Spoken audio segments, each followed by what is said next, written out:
قرآن پاک میں اللہ تعالیٰ نے عیسیٰ علیہ السلام کے زمانے کا ایک ذکر فرمایا ہے. عیسیٰ علیہ السلام اپنی امت کے لیے دعائیں کر رہے ہیں, ربنا انزل علینا مائدۃ من السماء تکون لنا عیدا لاولنا وآخرنا وآیۃ منک وارزقنا وانت خیر الرازقین.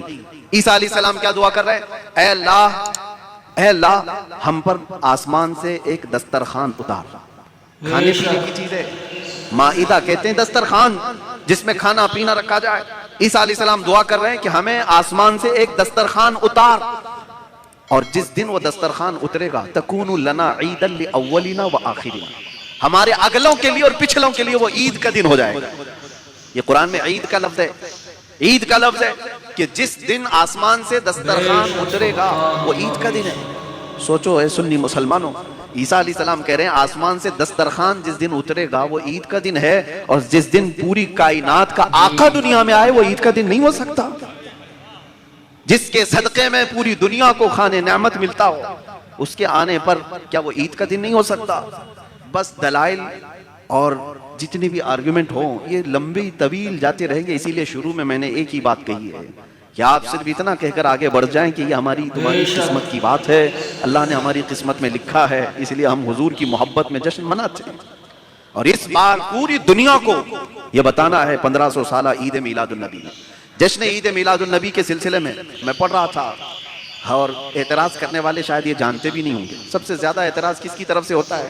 ہمارے اندر موجود دکھنے والے سیم چہرے, ٹوپی داڑھی اور باقی سب سیم, ان لوگوں کو زیادہ تکلیف ہے. میں باہر والوں کی بات نہیں کر رہا ہوں, کرسچین, ہندو, جیوز, ان کی بات نہیں. جماعت کے اندر دکھنے والے سیم چہرے, وہ اپنا نام کچھ بھی رکھتے ہوں, کوئی بھی نام, دیوبندی, اہل حدیث, کسی بھی طرح کے نام سے ہوں, اگر ان کو اعتراض ہے, وہ بھی جس امام کو سب سے زیادہ فالو کرتے ہیں, آپ کو میں بتاؤں, شیخ ابن تیمیہ, کتاب ہے ابن تیمیہ کی اقتضاء الصراط المستقیم, کتاب ابن تیمیہ کی. مجھے حیرت ہو رہی ہے, ابن تیمیہ اپنی کتاب میں یہ لکھتے ہیں کہ بہت سارے محدثین نے میلاد النبی صلی اللہ علیہ وسلم کا ذکر کیا ہے, اور جتنے مومنین یہ مناتے ہیں اگرچہ ایک نیا کام ہے, لیکن حضور کی محبت کی وجہ سے انہیں اجر دیا جائے گا. یہ کون کہہ رہا ہے؟ بابا کہہ رہا ہے, اور بچے آج کچھ اور کہہ رہے ہیں. بابا یہ کہہ رہا ہے کہ جتنے لوگ حضور کی میلاد مناتے ہیں حضور کی محبت کی وجہ سے انہیں اجر دیا جائے گا, نیا کام ہونے کی وجہ سے نہیں. ان کے نزدیک اگرچہ بدعت ہے, اور وہ کہتے ہیں اس بدعت کی وجہ سے نہیں, لیکن ان کی نیت کی وجہ سے انہیں ثواب دیا جائے گا. بابا کو اتنی تو عقل ہے کہ وہ اس عمل کو ناجائز نہیں کہہ رہے ہیں, لیکن نیچے آنے والے چیلے بڑے شیطان ہیں, اور ان کا حال یہ ہے کہ یہ اپنے باپ داداؤں سے بھی آگے بڑھ گئے. اس کو حرام نہیں شرک تک پہنچا دیا. اور حقیقت میں آپ کو بتاؤں, میلاد جو ہے اس سے بڑھ کر کے شرک کو توڑنے والا کوئی عمل ہی نہیں ہے. میلاد منانا شرک کو توڑنے والا عمل ہے. مثال کے طور پر آپ کو میں بتاؤں, اللہ کے بارے میں تمہارا کیا عقیدہ ہے؟ لم یلد ولم یولد, وہ نہ کسی سے پیدا ہوا نہ اس سے کوئی پیدا ہوگا. لیکن ہم حضور کی میلاد منا کر کے بتاتے ہیں ہم حضور کو خدا نہیں سمجھتے, ہم خدا نہیں سمجھتے. ہاں اگر میلاد نہیں مناتے تو ہم کو شک ہوتا ہے کہ تم خدا کے سب طرح سمجھتے ہو نبی کو. مناؤ تو کبھی کہ حضور بھی پیدا ہوئے تھے, یہ بتاؤ دنیا کو کہ ہمارا نبی کے بارے میں عقیدہ یہ ہے کہ وہ پیدا ہوئے تھے, اور خدا کے بارے میں عقیدہ یہ ہے کہ وہ کبھی پیدا نہیں ہوا. تو شرک کو توڑنے والا عمل ہے یہ میلاد مصطفیٰ صلی اللہ علیہ وسلم منانا, اور یہ ہم پر شرک کا فتویٰ لگاتے ہو. عجیب حماقت ہے. شرک کو ختم کرنے والا عمل ہے میلاد مصطفیٰ. عزیزان گرامی وقار, بزرگوں کی باتیں اگر میں آپ کو بتاؤں, علامہ ابن جوزی, یہ غوث پاک رضی اللہ تعالیٰ عنہ کے زمانے کے عبد الرحمن ابن جوزی نہایت ہی نقاد محدث ہیں, ایسے کہ انہوں نے احادیث میں ذرا برابر بھی کچھ دیکھا تو پوری کتاب لکھ ڈالی, اور کتابوں پر جرح و تعدیل کرنے والے بہت بڑے امام ہیں عبد الرحمن ابن جوزی. ان کی پوری کتاب ہے مولد العروس, یعنی دولہے کی مولود کے بارے میں کتاب. یہ علامہ ابن جوزی کی لکھی ہوئی کتاب ہے, پوری انہوں نے دلائل کے ساتھ لکھا ہے, اور پھر اس میں یہ ثابت کیا ہے کہ جتنے لوگ بھی حضور کی میلاد مناتے ہیں یہ دیکھ جن لوگوں کو آج میلاد مصطفیٰ صلی اللہ علیہ وسلم پر شک ہے یا الگ الگ انداز سے وہ سوال کرتے ہیں، میں نے تو دلائل کی روشنی میں بتا بھی دیا کہ تمہارے بڑے بابا ابن تیمیہ نے بھی کہا ہے کہ اگر مومنین میلاد مصطفیٰ مناتے ہیں تو اگرچہ نیا کام کیوں نہ ہو، ان کے حضور سے محبت کی وجہ سے انہیں اجر دیا جائے گا، انہیں اجر دیا جائے گا۔ ایک دو نہیں، ہزاروں بزرگوں کی واقعات موجود ہیں، آج وہ سب بیان نہیں کرنا ہے، لیکن صرف اتنی بات یاد رکھو میرے عزیزو، حضور کی میلاد میں ہم کرتے کیا ہیں؟ ہاں میں اس کا رد کروں گا اگر کوئی ڈانس کرتا ہے، کوئی ڈی جے بجاتا ہے، کوئی گانے گاتا ہے، کوئی تھرکتا ہے، اور میلاد کو اگر غلط طریقے سے استعمال کرتا ہے، ہم اس کا کنڈیم کرتے ہیں، ہم اس کی مذمت کرتے ہیں۔ لیکن کوئی میرے مصطفیٰ صلی اللہ علیہ وسلم کی محبت میں کھڑا ہوتا ہے اور لوگوں کو حضور کی سیرت بتاتا ہے، فقیروں کو کھلاتا ہے، مسکینوں کو پہناتا ہے، تو اس سے بہتر عمل کیا ہو سکتا ہے؟ ایک چیز میں بتا کر کے جاتا ہوں، میری زندگی میں پیش آنے والا ایک واقعہ، میلاد مصطفیٰ۔ اکثر اب میں بات کو سمیٹ رہا ہوں، ختم کر دیتا ہوں، یہ ہر سال میں بیان کرتا ہوں، آپ کی بھی ذمہ داری ہے۔ میں ٹرین سے اتر رہا تھا اپنے وطن میں، یہ میلاد کا دن تھا، یعنی 12ویں شریف۔ ایک نوجوان آتا ہے اور مجھ سے کہتا ہے حضرت آج 12 ربیع الاول ہے، آپ سفر سے آئے ہوئے ہیں، مجھے کچھ ایسا بتا دو کہ حضور صلی اللہ علیہ وسلم کو میں خوش کر دوں، میں ایسا کچھ کروں میلاد میں حضور کو کوئی تحفہ دے دوں۔ ویسے تو جھنڈے بہت لگاتے ہیں، لائٹنگ بھی بہت کرتے ہیں، ہم مٹھائی بھی بہت تقسیم کرتے ہیں، سب کرتے ہیں، کچھ ایسی چیز بتاؤ۔ ذہن میں ایسی اچانک میرے بات آئی، کہا دیکھو اللہ کے نبی صلی اللہ تعالیٰ علیہ وسلم کی جو پسندیدہ چیزیں تھی، عمل تھا، وہ کمزوروں کا بوجھ اٹھاتے تھے۔ وہ مکہ میں اس بات میں حضور مشہور تھے، وہ بوڑھوں کا اور کمزوروں کا بوجھ اٹھاتے، یتیموں کی آوازاری سنتے اور ان کی دستگیری فرماتے۔ ابھی ہم یہاں سفر سے آئے ہوئے ہیں، دیکھو کوئی ایسا تم کو نظر آ جائے جو بوڑھا ہو، کمزور، اس کا سامان اٹھا کے پہنچا دو تاکہ حضور کے اس عمل پر تمہارا عمل ہو جائے اور حضور خوش ہو جائیں گے۔ اس نوجوان کی بات میں بتا رہا ہوں، یہ ریئل ہے۔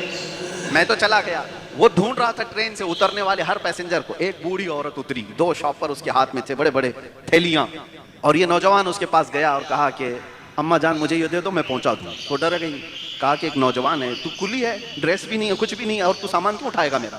نہ بابا میں سامان نہیں دوں گی۔ یہ ضد کرنے لگا کہ کچھ نہیں، آپ ڈرو مت، سیف ہے، اور نہ میں چور ہوں، اچکا ہوں، کچھ نہیں، آپ کا سامان جہاں تک بولو گی پہنچا دوں۔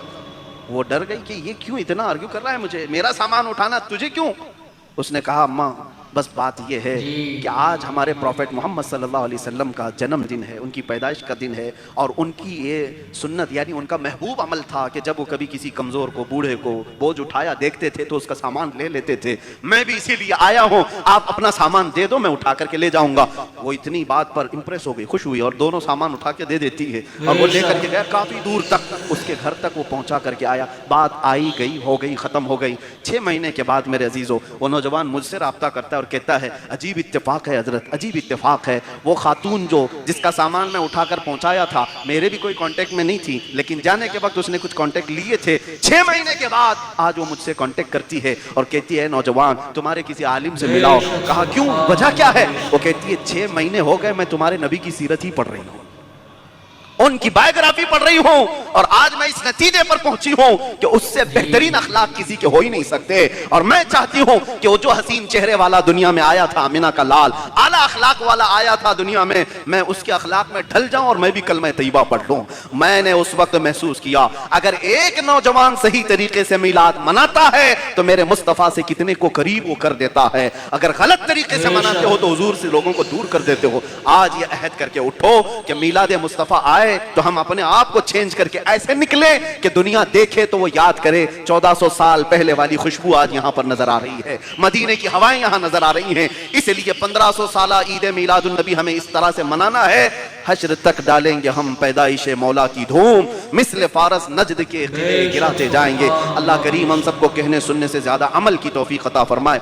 حضرت کا حکم تھا 2 منٹ، اجازت 2 منٹ، حضرت کا حکم تھا کہ مجھے جو کہا گیا تھا ٹاپک کہ امت کی یونٹی کے بارے میں، اتحاد کے بارے میں، لیکن بات یہ ہے نا جو بھی آپ ٹاپک دیں ہماری زبان سے ایک ہی ٹاپک نکلتا ہے، وہ حضور پاک کی بارے میں، زندگی کا عنوان یہ ہو جاتا ہے۔ لیکن میں آپ سے ایک بات کہوں گا، آج مجھ سے یہاں کی میڈیا کے کچھ حضرات نے انٹرویو کے طور پر سوال بھی یہ کیا تھا کہ آپ یونٹی کے ڈس یونٹی کے بارے میں کیا سولوشن دینا چاہتے ہیں۔ ایک بات یاد رکھو، کب پھوٹ پڑتی ہے، کب اختلاف ہوتا ہے، اس کا ریزن آپ نے دیکھا، جب آپ نہر کی بات کریں گے تب پھوٹ پڑتی ہے، اور جب سمندر کی بات کریں گے تو کوئی اختلاف نہیں ہوتا۔ یہ ایک بات یاد رکھیں، ہر کوئی بٹا ہوا اور اپنے اوپینین کو، اپنی رائے کو دوسرے پر تھوپنے کی کوشش کرتا ہے تو اختلاف ہوتا ہے۔ ہم سب کو یونٹی اس وقت تک نہیں آ سکتی جب تک ہم مرضی مصطفیٰ میں سب اپنے آپ کو نہیں ڈھال لیتے، اپنے آپ کو جب تک نہیں ڈھال لیتے۔ صحابہ میں بھی اختلافات ہوئے ہیں، چھوٹے موٹے بہت سارے اختلافات ہوئے، لیکن کبھی ایسا نہیں ہے کہ ذاتی اختلافات ہوئے اور اس طور پر کہ دشمنی پیدا ہو گئی۔ لیکن آج صرف اور صرف سلسلوں کو لے کر کے، پیروں کو لے کر کے، علماء کے حلقوں کو لے کر کے اتنے خطرناک اختلافات ہیں کہ ایک دوسرے کے جان کے دشمن، لوگ جانی دشمن، سلام کلام بند، مصافحہ بند، اور ایک دوسرے کو دیکھنا بھی بند۔ اور لوگ حیرت کی بات ہے ہم سے پوچھتے ہیں کہ ان کے ساتھ بیٹھ سکتے ہیں کہ نہیں، ان کے ساتھ بیٹھ سکتے ہیں۔ امام شافعی کی ایک بات سناتا ہوں، امام شافعی جیسا وہ عالم کون ہے؟ وہ درسگاہ میں پڑھا رہے ہیں، ان کے شاگرد امام ابو موسیٰ مازنی، اختلاف ہو گیا استاد اور شاگرد کا، شاگرد کہہ رہا ہے جائز ہے، استاد کہہ رہا ہے ناجائز ہے۔ اختلاف یہ پہلے ہوتا تھا، آج نہیں، اس کا سوچ بھی نہیں سکتا کوئی۔ پہلے ہوتا تھا شاگرد استاد سے اختلاف کر لے، آج وہ سوچ بھی نہیں سکتا، سوچے گا تو وہ اسلام سے بھی نکال دیا جائے۔ یہ اختلاف کر کے شاگرد کھڑا ہو گیا، امام ابو موسیٰ مازنی، وہ بھی امام ہے، اور امام شافعی کے شاگرد چلے گئے، ایک دن نہیں آئے، 2 دن نہیں آئے، 3 دن نہیں آئے۔ امام شافعی بازار میں چلے گئے، کہاں گیا میرا شاگرد؟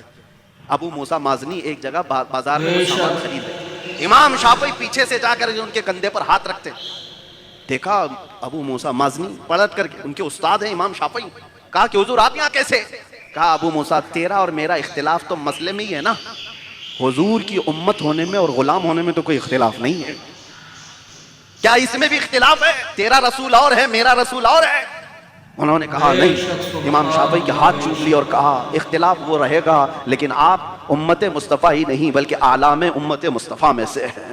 عزیزان اکرامی، ایسے بہت ساری چیزیں، اختلافات ختم کرو گے تو یونٹی یوں ہی آئے گی۔ اختلاف رکھو، ایک گھر میں 4 بھائی ہیں، چاروں کو الگ الگ کلر پسند ہیں، الگ الگ کلر پسند ہے، کسی کو سفید، کسی کو کالا، کسی کو نیلا، کسی کو ہرا، لیکن کلر پسند الگ ہونے کی وجہ سے وہ اپنی ماں تو نہیں بدل سکتا، اپنا باپ تو نہیں بدل سکتا۔ اختلاف کرنے کا حق ہے لیکن باپ بدلنے کا حق نہیں ہے۔ اختلاف کرو، اچھے سے کرو، لیکن تمہارا رشتہ بھی اسی رسول سے ہے، ہمارا رشتہ بھی اسی رسول سے ہے۔ اگر یہ نسبت سلامت ہے تو ایسے اختلافات سے کچھ بھی فرق نہیں پڑتا۔ اللهم صل على سيدنا وشفيعنا وحبيبنا وكريمنا وملجانا ومولانا محمد صلی اللہ تعالی علیہ وآلہ وسلم۔ نعت پاک کی چند اشعار سماعت فرمائیں۔ یا نبی